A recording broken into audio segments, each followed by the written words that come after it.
ሰላም ክቡራት ተኸታተልቲ እምባርከስ ከምቲ ልሙድ ድማ ሓድሽ ሓበሬታ ናባኹም ክብፅሕ እንሆ መፅየ ኣለኹ ንሎሙ ድማ ናባኹም ከብሎ ቀሪበ ዘለኹ ጉዳይ ሓንቲ ሓፍትና እዩ ብፍላይ ድማ እታ ሓፍትና ማለት እዩ ከም ዝፍለጥ ሎሚ ቆነ ሓንቲ ሓፍትና ኣብ ስዑዲ ሰሪሓ ዝኣከቦቶ ገንዘብ ብወላዲት ኣዲኣ ተጠሊማ ነይራ ምጥላማ ከይኣክል ድማ ሕጂ ማለት እዩ ሓዋ ክቐትለክ እየ ኢሉ የፈራርሕ ኣሎ እዚ ጉዳይ ድማ ሓቅነቱን ከዓፋ ድማ እንታይ ከም ዝበለቱ ናባኹም ክነብፅሕ ኢና እስካብ መጨረሻ ሓቢርኩምና ክትፅንሑና ዓደምኩ ሰናዩ ንኹሉ ንዓኹም እንዳበልኩ ሳብስክራይብ ምግባር ግን ኣይትረስዑ ኩለኩም ይደሊ ምክንያቱ ሳብስክራይብ እንተገይርኩም ሓድሽ ሓበሬታ ክዝርግሕ ከለኹ ቀልጢፉ መእታን ናባኹም ክበፅሕ ሳብስክራይብ ምግባርኩም ኣይትረስዑ ኩለኩም ይደሊ ደጊመ ሳብስክራይብ እንተገይርኩም ናብ መደበይ ከዛግረኩም ቀይ ብሩኻት ሰላም በሓበራ ሙሉኣት ደቀይ ወፊርኩም እሰውለይ ፀሓይኩም ትብረቐለይ ብነፈሰት ንፋስኩም ዝበረቐት ፀሓይኩም እግበረለይ ኣነ ፅቡቕ ኣለኹ በጀካ ናፍቐኩም በሓበራ ደቀይ ብሩኻት ከምታ ኻይዳኹም ኣማልሳኹም ድሃይኩም ኣይትሓባእ እምባርከስ ክቡራት ተኸታተልትና ከምቲ ልሙድ ብፍላይ ድማ ትማሊ ማለት እዩ ሓደ ሓበሬታ ኣብዚሐኩም ነይረ እቲ ሓበሬታ ድማ ጉዳይ ሓፍትና ንግስቲ እዩ ንግስቲ ሓፍትና ኣብ ዓዲ ዓረብ ንብዙሓት እዋናት ትነብር ዝነበረት ሓፍትና እንትኸውን ብፍላይ ድማ ኣብ ዓዲ ዓረብ ሰሪሓ ዝኣከበቶ ገንዘብ ማለት እዩ ኣብ ዓዲ ዓረብ ኮንካ ዝእከብ ገንዘብ መብዛሕትኡ ግዜ ኣብኡ ብሕጋዊ ወረቐት ስለዘይኸዳ እቲ ገንዘብ ኣብኡ ክሕዝዎ ኣይኽእሉን ብፍላይ ድማ ደቂ ኣንስትዮ ኣሕዋትና ማለት እዩ ንወለደን ዘለዎ እምነት ዘለዎን ፍቕሪ ቤተሰበን ዘለዎ ናራእያ ድማ ፍሉይ ስለዝኾነ እምነትን ኣዕብየን ድማ ነቲ ዝሰርሖ ገንዘብ ኣብ ዓደን ንዋትን ንብረትን ከጥርያውን ዳርጋ ልሙድ ነገር እዩ ይኹን ዳ እምበር ገለገለ ወለዲ ሕማቓት ወለዲ ስለ ዘለው ንገለ መርኣያ እንዳኾኑ ብፍላይ ድማ ንሕማቕ ዝሰርሑ ሰባት መርኣያ እንዳኾኑ ነዚ እውን ጥልምታት ከጋጥሙ እውን ብዙሓት እዋናት እውን ሰሚዕኹም ትኾኑ ኢኹም ብፍላይ ድማ ድሕሪ ኩናት ዘጋጥም ዘሎ ኣብ ትግራይ ድማ ኣዝዩ ዘስካሕክሕ እዚ ጀኖሳይዳዊ ኩናት ዘብፅሕልና ኣብ ልዕሊ ተጋሩ ዓርሲ ብዓርስና ከይንተኣማመን ካብኡ ሓሊፉ ድማ ኣዶ ንወላዲታ ንጓላ ትጠልመሉ እዋን ኢና በፂሕና ዘለና ናይዚ ዕጫ ተቋዳሲት ዝኾነት ድማ ሓንቲ ሓፍትና ብፍላይ ድማ እዚ መሕዘኒ ታሪክ ንብዙሓት ዓመታት ዕድማኣ ሰዊኣ ከይወለደት ከይዘመደት ናመራኣ ሂወታ ገዲፋ ማለት እዩ እቲ ሓደ ሃፍቲ ኣብ ጥሬ እታ ሃፍቲ ድማ ከንብረኒ እዩ ንቤተሰበይ እውን ክቐይር እየ እንዳበለት ንባዕላ ጥራሕ ከይኾነትስ ንዓቶም እውን እንዳላኣኸት ዝገዝኣቶ ገዛ ማለት እዩ ክጠልምዋ ድማ ትማሊ ሰሚዕኹም ኢኹም እዚ ድማ ብዙሓት ሰባት እውን ክድንግፁ ርኢ ኣለኹ ምክንያቱ ኣዝዩ ዘደንቂ ስለዝኾነ ማለት እዩ ንግስቲ ሓፍትና ድማ እዚ ጉዳይ ማለት እዩ ናብ ፖሊስ ከም ዝወሰደቶ እውን ወፂኣ ሚድያ እውን ተዛሪባ እያ ፖሊስ ድማ ጽቡቕ እዚ ሰሚዑ ዝሓበሬታ ማለት እዩ ጽቡቕ ነገር ክገብረላ ድማ ተስፋ ገቢራ ኣላ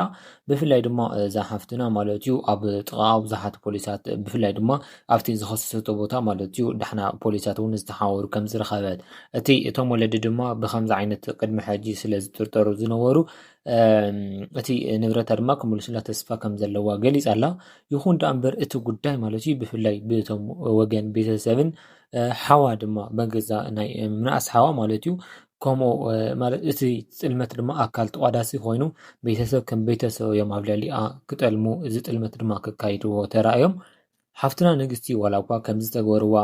ንሳ ግን ደካማ ስለ ዘይኮነት ንባዕላ ንምጥፋእ ወይ ድማ ንባዕላ ንምጉዳእ ዝገበረቶ ምንም ነገር የለን ምክንያቱ ብዙሓት ደቂ ኣንስትዮ ኣሕዋትና ማለት እዩ ብፍላይ ኣብ ልዕሊ ደቂ ኣንስትዮ ዘጋጥም ነገር እንተሃለወ ከምዚ ዓይነት ተጓንፎታት ፀገማት ከጋጥመን ከለው ማለት እዩ ንባዕለን ዘይኮነ ውሳነ ብምውሳን ነሰን ምጥፋእን ካብኡ ድማ ናብ ዘይተደለየ ነገር ንምኻድ እየን ዝውስና ይኹን ዳ እምበር ንግስቲ ሓፍትና ኣዝያ ጠንካራ ስለዝኾነት ማለት እዩ ዋላ እኳ ክልተ ገዛ ዝኣክል ተጠሊማ እንተሃለወት ግን ድማ እቲ ነገር ተዓጊሳ እስካብ ሕጂ ማለት እዩ ፀኒሓ ድማ ነቲ ንብረታ ድማ ክትመለስ ትፅዕር ኣላ ከመለስ እውን እዩ ብፍላይ ድማ ኣብ ሚድያ ዘለና ሰባት እውን በብው ዘለናዩ እውን ክንሕግዛ ኢና ምክንያቱ ንጠላም ሰብ ክሕገዝ የብሉን በርከስ ክቡራት ተኸታተልቲ ሕጂ ድማ ማለት እዩ ሕልፍ ሓሊፉ እቲ ገዛ እቲ ገንዘባ እቲ ሃፍታ ምጥላሞም ከይቀርብ ድማ ሕጂ ደጊሙ ሓዋ ማለት እዩ ምናስ ሓዋ ድማ ብፍላይ ድማ ነጊራቱ ኣብቲ ቪድዮ እውን ሓደ ግዜ ዝተዛረበቶ ነገር እንዳሃለወ መገዛ እታ ኣደይ ማለት እዩ ንሓወይ ውክልና ሂወቱ ኢላ ነይራ ሕጂ ድማ እቲ ሓዋ ማለት እዩ እቲ ዘላቶ ናቲ ዝዓረፈትሉ ገዛ ብምኻድ እንታይ እኽትብልና ዘለኸ ግደፍና ሰላም ዝነበርና ገዛ ዘሪቅኽና ሰላም ዝነበርና ገዛ ረብሽኽና ኣቦይ እውን ግደፉ እንዳበለ ንዓነ ጭቕጭቐና ኣለዉ እንታይ ኢና ጌርናኪ ብምባል ድማ ሓሪቑ ማለት እዩ ወይ ክቐትለክ እዩ ወይ ድማ ካብዚ ከባቢ ኸዲ ክብል ድማ ኣፈራሪሕዎ ኣሎ እዚ ድማ ብግለይ ዝነገረትኒ እንትኸውን እዚ ሓዋ ድማ ቅድሚ ሕጂ እውን ባእሲ ምስቲ ኣብቲ ከባቢ ይበኣስ ከም ዝነበረ ፖሊስ ጣብያ ድማ ክልተ ግዜ ኣትዩ ከም ዝፈልጥ እውን ተዛሪባ እያ እምበኣር ከስ ክቡራት ተኸታተልቲ እዚ ሓዋ ማለት እዩ ሕጂ ከምኡ እንዳበለ እዩ ዘፈራርሓ ዘሎ ንሳ ከም ዝነገረትኒ እንተኾይኑ ማለት እዩ ክቡራት ተኸታተልቲ ይኹን ዳእምበር ንሳ እዚ ሓሪና ምክንያቱ ብዙሓት ሰባት እውን ስለ ዝፈልጥዋ ብዙሓት ዝሕጉዙ ሰባት እውን ስለ ዝረኸበት ነዚ ነገር ንድሕሪት ከም ዘይትብልን እቲ ንብረታ እታ ሃፍታ ድማ ገዲፋትሎም ከም ዘይትኸይድ ከም ዝነገረቶ እውን ነጊራትን እያ እዚ ድማ ብፍላይ ማለት እዩ እቶም እቲ ሓዋ ማለት እዩ ኣዝዩ ብቁጥዐ ብጭካነ እዩ ከምዚ ኢሉ ተዛሪብዋ መገዛ ሓፍቱ ከላ መገዛ ስጉእ ከላ ማለት እዩ ንገንዘባ ናሃፍታ ክብል እሞ ዘይናቱ ናቱ ትትኸውን እኳ ይሓይሽ እሞ ዘይናቱ ገንዘብ ማለት እዩ ንምውሳድ ክብል ድማ እስካብ ክቐትለከ የሚል ምፍራርሓ መብፅሑ ድማ ብዙሓት ሰባት እውን ተገሪሞም ክዛረቡ ሰሚዑ ኣለኹ ብሓቂ እውን እዚ ዘገርም ነገር እዩ ይኹን ዳእምበር ንግስቲ ሓፍትና ኣዝያ ጠንካራ ስለ ዝኾነት ኣዝያ ጽኑዕቲ ስለ ዝኾነት ተባዕ ስለ ዝኾነት እዚ ኩሉ ተፃዊራ እቲ ዘለዎ ሃፍቲ መሊሳ ንካልኦት ኣሕዋትና ድማ ናብ ዘይኮነ ውሳነ ዝውስና ብፍላይ ድማ ዓርሰ ቅትለት ዝፍፅማ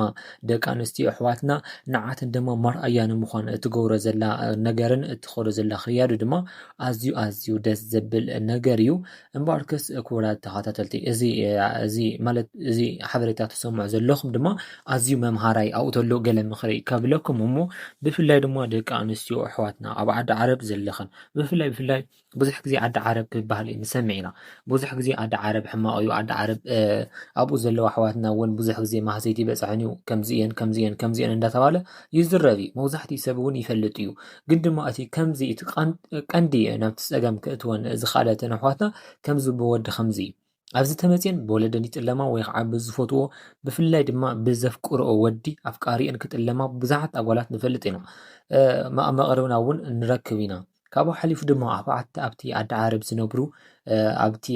እቶም ዘስርሕዎም ባዕሎም ማለት እዩ እሳቶም እውን ብዙሕ ዘይተማሃሩ ስለ ዝኾኑ ዘለዎም ርዲት ኣብ ልዕሊ ሰብ ድማ ኣዝዩ ፀቢብ ስለ ዝኾነ ካብኡ ሓሊፉ ድማ እቲኦም ካብዛ ሓፍትና እዚኣ ተማሂርኸን ድማ ጠንካራታት ክትኾና ክዕድመክን ብፍላይ ድማ ክነግረክን ይደሊ ምክንያቱ ኣብ ዓለም ፈተና ዘየድልየለን ኣብ ዓለም ጠንካራታ ዘይትኾንካ ኣይትወፀን ኢኻ ዓለም ጠንካራ ምዃን እያ ትደሊ ዓለም ንደካማ ትኸውን ኣይኮነትን ዓለም ተስፋ ቁርጥ ትኸውን ኣይኮነትንና ብዝተኻእለክን መጠን ድማ ኣብ ዓዲ ዓረብ ዘለኹን ኣሕዋታ ጠንካራታት ክትኾና ይግባእክን ክብለክን ይደሊ መርኣያ እውን ከምዚ እውን ዘጋጥም ስለ ዘሎ ነዚ እውን ርኢኽን ተማሂርክን ካብዚ ተመሳሳሊ ስሕተት የተሰርሐ እውን ክዕድመክን ይደሊ እምበኣር ገጽ ክቡራት ተኸታተልቲ እስካብ ሕጂ ንዝተኸታተልኩምኒ እንዳመስገንኹ ኣነ ኣብዚ ክህልየኩም ደጊመ ግን ሳብስክራይብ ዘይገበርኩም እንተኾንኩም ሳብስክራይብ ግበሩ ክለኩም ይደሊ እስካብ ሕጂ ፀኒዕኹም ንዝተኸታተልኩምኒ ደጊመ ይቐኒየለይ ኣብ ቀጻሊ ይራኸበና